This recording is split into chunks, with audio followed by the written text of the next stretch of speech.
I still remember the day I held my first child in my arms. It was a cold January morning, and though the wind howled outside the hospital windows, I felt nothing but warmth as I looked into my baby boy's eyes. 2 years later, his sister arrived, wailing into the world as if she knew how much attention she'd be demanding for the rest of her life.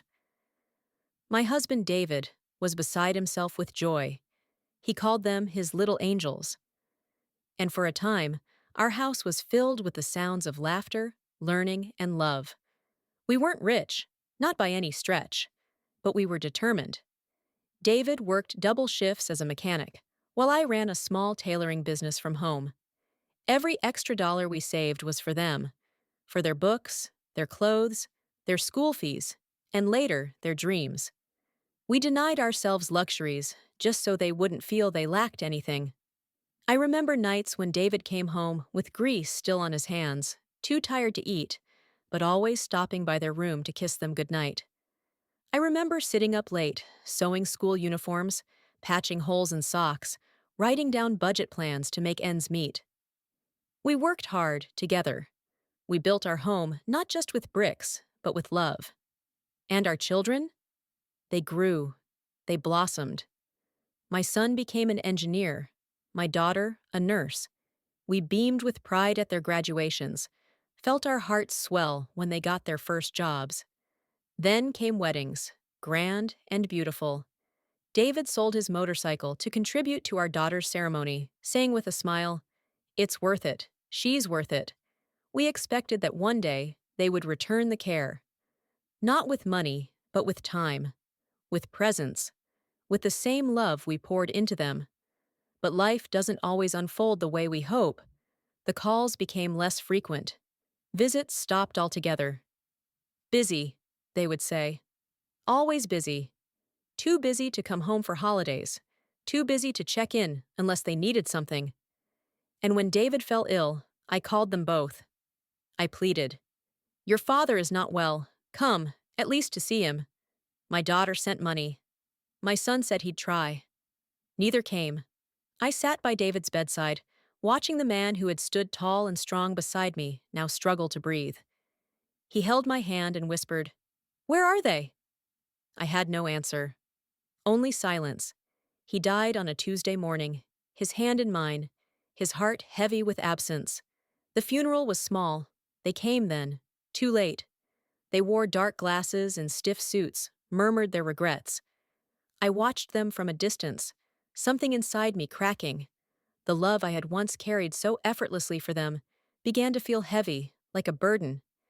Then came the real betrayal. I overheard them speaking in hushed tones one evening. "My son, we can't leave her in that house alone. It's not safe. She'll do better in a home." My daughter, "And once the house is sold, we can split the money to help with our expenses." Expenses. I stood frozen outside the room, my heart pounding. They were planning my exile. After everything, they wanted to put me in a place where old people are left to fade away. And my home, the one David and I built with sweat and love, they wanted to sell it like an old chair at a yard sale. That night, I didn't sleep. By morning, I had made my decision. I sold the house myself. Quietly, carefully. I found a modest little place in a quiet village 2 towns over. A bungalow surrounded by trees, with a small garden out back.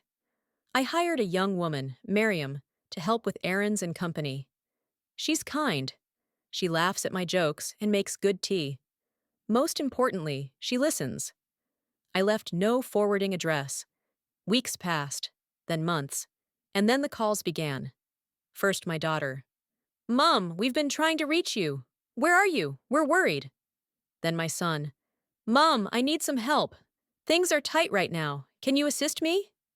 I listened. I smiled. And I said no. Not out of revenge, not out of hatred, but because I had given all of me, my youth, my strength, my patience, and when I needed just a sliver of that in return, they were absent. Love, I have learned, should never be mistaken for weakness. I still love them.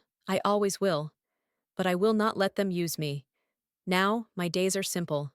I wake up to birdsong. I tend to my flowers. I read. I write letters I never send. Sometimes Miriam brings her little boy, and he plays in the yard. His laughter fills the air like music, the kind of music I once knew. I think of David often. I sit beneath the tree in my garden and speak to him as though he were still here. They tried to forget us, I whisper, but I remembered who I am. I'm not lonely, I'm not broken, I'm free.